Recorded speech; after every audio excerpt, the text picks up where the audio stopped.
Load up Subnautica. Start a new game. Welcome to a life pod. Soon to be a dead pod since you're falling out the sky. To update you on why you're flying to the ground like an asteroid, you were on a spaceship called the Aurora until you weren't, because it has exploded. But let's not worry about that. Let's worry about the panel that's about to hit you in the face. Wait, what? Hello? Hey, get up.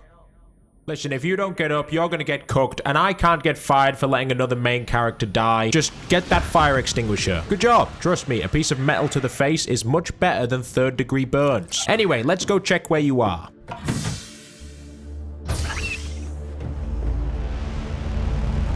Well, if you didn't know how to do the front crawl before, you're gonna be an expert after this. Welcome to planet 4546B. The B stands for better not be scared of the water or else you're in trouble. And with that ominous point out the way, time to get your feet wet. This is the Safe Shallows. As the name suggests, it is safe. You could take that as a good thing, or you could take it as there are unsafe parts of this adventure, but there's no point worrying about the potential ways you're going to die. Your main objective right now is survive. A job that will be 10 times easier since I'm here to talk you through it. First, let's get you some materials. Breaking these limestone chunks will fill your pockets with titanium and copper, but if you don't want to break your fist punching rocks like it's f***ing Minecraft, you can also collect metal salvage and use the fabricator in the life pod to get titanium. On top of that, you may also find some acid mushrooms. And these glowy things. With that, you can make a knife, a scanner, make an oxygen tank too if you want. Something tells me breathing for longer might be useful. The knife can be used to collect certain materials, and the scanner scans. That is rather important since, as you may have noticed, bits of the Aurora have broken off, and inside are pieces of technology that your scanner can scan, providing you with the knowledge to build it. You can get useful stuff like a sea glide that will help you in your escape of something that may or may not consider you food. While you're here, you may also want to make a repair tool so you can repair stuff. Do I need to explain what these things do? It seems like their names are pretty self-explanatory. Oh, the guy watching's a bit slow. Oh, okay, no worries. The repair tool requires a material called cave sulfur, which is found on the surface. I'm joking, it's in caves. Like that one over there. Now, we just need to find where it is. Oh, so that's how you get it. With the repair tool in hand, you can fix your life pod and the radio to see if there are any other survivors. What's up, bro? Have you subscribed to Northern Bob yet? No. Not yet. Come on, man. He makes videos like this for all sorts of games and is currently trying to reach 100K. Okay. I'll think about it. Yeah, just have a think about it. Have you thought about it? Give me like 2 seconds, please. After all that, you're probably pretty hungry and thirsty. The good thing about being stranded alone on a watery planet is that you don't have to worry about someone having the last digestive biscuit. I mean, there isn't any digestive biscuits, but there is fish. I know, I'm just as surprised as you. The fish can be taken to the fabricator and cooked to perfection, because apparently the fabricator can make machinery and electronic devices, but is also a Michelin star chef. There's still the problem of no water. As the saying goes, water all around and not a drop to drink, but have no fear, because there is fish. Again.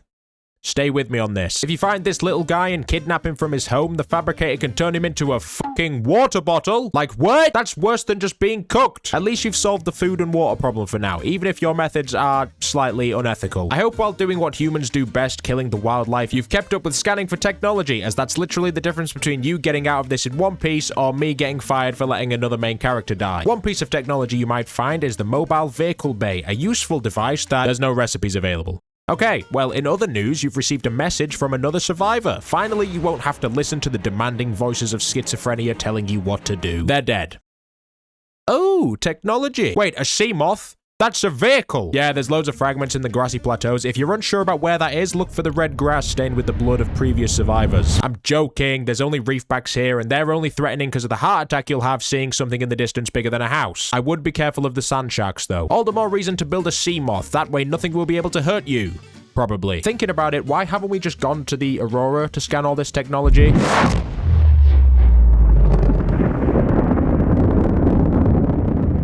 Let's just make the sea moth instead. Don't be intimidated by the amount of resources it needs. It's only gonna get worse, but all of that barely matters when you're turning fish into wet roadkill. Let's take it for a spin. You got a message from an Officer Keen saying that he's found some dry land, but the coordinates seem slightly below where you'd normally find dry land. Yep, he's what's the technical term for fucked? Brother wasn't lying though. There's a floating island here, or a biological boat, as I like to call it. You just need to cross a section of bottomless ocean where there could be anything waiting for you. It's okay, there's nothing there. That's at a different part. Looks like you weren't the first person to come here. Either that or this planet has some really weird rock formations. Well, you now know how to make rooms, which brings us to the next part. Get your live, laugh, love sign because we're building a house. You can plunk that shit down wherever you want. I'd suggest making it in a place where your Ring doorbell won't be abused by whatever meat-eating fish has taken a liking to you. There are many benefits to having a house. You can build up your equity. It's a good investment for your future kids. Oh wait, that's the Earth definition. You're safe from the scaries. So it's actually a good place to store your stuff. You can make a bedroom because in case you haven't noticed, you've not slept in 9 days. You can even build your own aquatic version of the Los Santos Customs for your Seamoth. All of this needs power though, so slap a few solar panels on your roof, then... What? There's other types of power? Right, well, there's other types of fucks I could give. Just don't be an idiot like me and build your home on the border of the radioactive quarantine zone around the Aurora. It's like having an Airbnb next to Chernobyl. Luckily, when the Aurora decided to explode, your PDA was like, Here's a radiation suit so you don't die. with it, you can go and explore the Aurora, because like I said earlier, why haven't we gone to the Aurora to scan all this technology? It would appear the Aurora has a guard in the form of that. I sort of want to call it the Satan snake. Well, now that you've met your source of thalassophobia, you should probably go get another Seamoth. To save you the anxiety of sneaking past the Satan snake 17 times before we go back to explore... I'm sorry, go back? There's no go back in this situation. The only thing that should go back is the fucking danger noodle camping the entrance to the Aurora to the wet version of hell where he belongs. Is what I would like to say, but you have to if you want to complete the game. So build yourself a laser cutter and a propulsion cannon. The fragments are like a girlfriend, hard to find, so for your convenience, they are located here and here. I can't point you in the direction of a girlfriend though, that's on you. Just take a shower, go outside, you'll be fine. Then sneak past our long windy friend into the Aurora where there is an assortment of useful shite, like a Seamoth depth module, which basically lets you dive deeper without your Seamoth imploding like the Titan sub, and blueprints for the prawn suit, because if there's one thing you need when trying to live underwater, it's a mech suit. You can also repair the drive core to stop radiation from leaking into the ecosystem. Might be a good idea, you don't want the Satan snake outside mutating another way to fuck you up. There's not much else in this place besides decorations for your base, so once again, slip past nature's fuck you and, I don't know, make the prawn suit, I guess. Don't be intimidated by the amount of resources it needs. It's only gonna get worse. But all of that barely matters when you're turning fish into wet punching bags. Now that you have your own mech suit, Oh, it looks like we have a message. Aurora, this is Sunbeam. We saw that you fucking exploded, and just wanted to let you know we're on our way to pick you up. I just hope you didn't spend the last couple of hours collecting resources to build a mech suit, cause like, what a waste of time that would be, right? Haha. It appears my job is done. Rescue is on the way, and you only nearly got eaten by a giant sea creature once. The Sunbeam plans to pick you up on another island with a fancy building.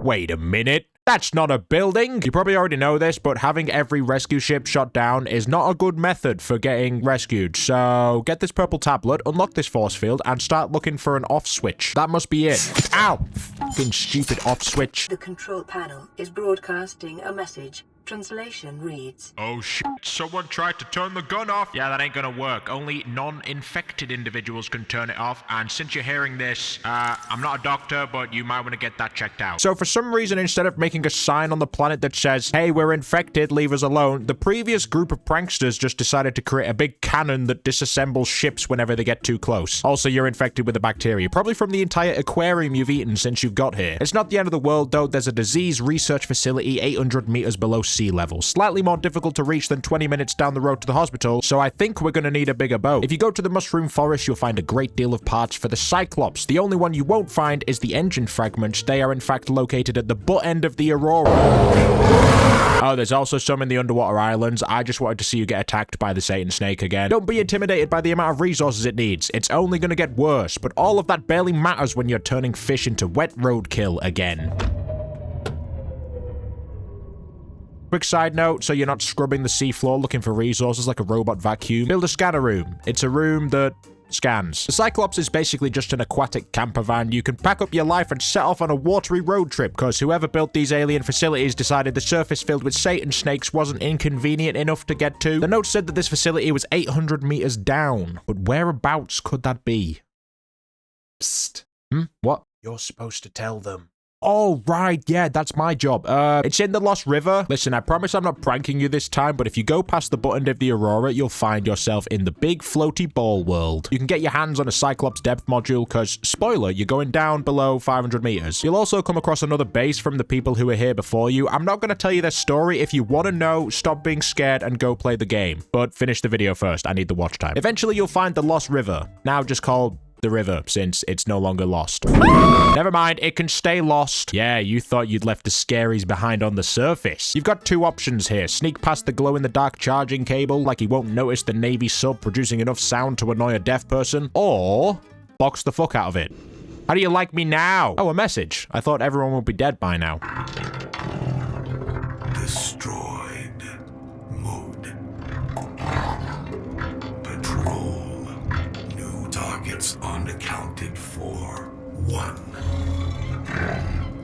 Well, that is normal, isn't it? As promised by me, because I'm a trustworthy guy, the disease research facility is right here. It does an excellent job of making the infection worse. Oh, and it doesn't have the cure. No problem, there was another facility listed around 1,200 meters. Ah, for fuck's sake. There's a few signs that you're going in the right direction. First is the shitloads of lava, second is the dead Satan snake, and third is the abomination that probably killed the Satan snake. I'd say now is a good time to tell you that your Cyclops has a silent running mode. That's the submarine equivalent of active camouflage, giving you free reign, so you may find the lava castle. Inside is the place we're looking for, which contains a blue tablet along with information about another facility and some blueprints for iron batteries. I can't imagine we'll be needing that, though. If you descend further, you'll see what I hope is the final alien facility that was supposed to be guarded by another sea dragon, but I guess mine took the fucking day off. It requires a sacrifice in the form of the blue tablet to get inside, and once you're inside, you'll find... Oh...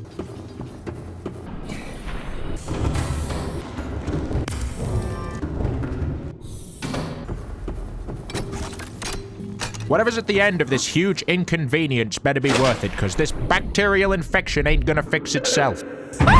Calm down, this is the Sea Emperor. She's like, my babies need a daddy, and gives you the recipe for hatching enzymes for her eggs. Maybe knocking up an alien sea monster that speaks to you telepathically should be dealt with after you've cured the deadly infection?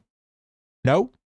Okay, suit yourself. The hatching enzyme is made out of random plants from here, and here. To save you the trouble of charging back up the way you came, there's a teleporter that you can use to get back to the surface, and once you've got the juice for baby making, that's probably a better way to word that, I'm just gonna keep going. You pour it on the eggs, and boom, you're now a dad to little fishy tentacle children that vomit uncontrollably. Like a perfectly normal person, you decide to stick your hand in the vomit because the Sea Emperor baby vomit is actually the cure to the bacterial infection.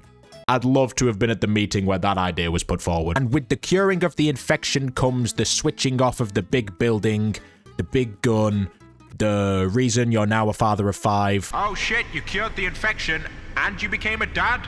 Big day for you. One slight problem, you don't have a way off the planet. But who'd have guessed there's a solution for that? You received a message a while ago saying the captain's quarters on the Aurora had blueprints to a rocket. I don't know when I received that message and thus cannot find the footage, so here is my face instead. You have the code, so one last time sneak past the Satan snake. Or box the f*** out of it. Fair play. Go to the captain's quarters and get the blueprint for the Neptune rocket. Don't be intimidated by the amount of resources it needs. Actually, this is as bad as it gets. Feel free to be intimidated. I hope you've collected enough stuff during your time here, or this might take a while, but at the end of it all, you'll have your Neptune rocket and you're free to leave. Your watery adventure is at an end, but as they say, when one adventure ends, a new one begins. The new one being the crippling debt you owe Alterra for all the resources you used on the planet.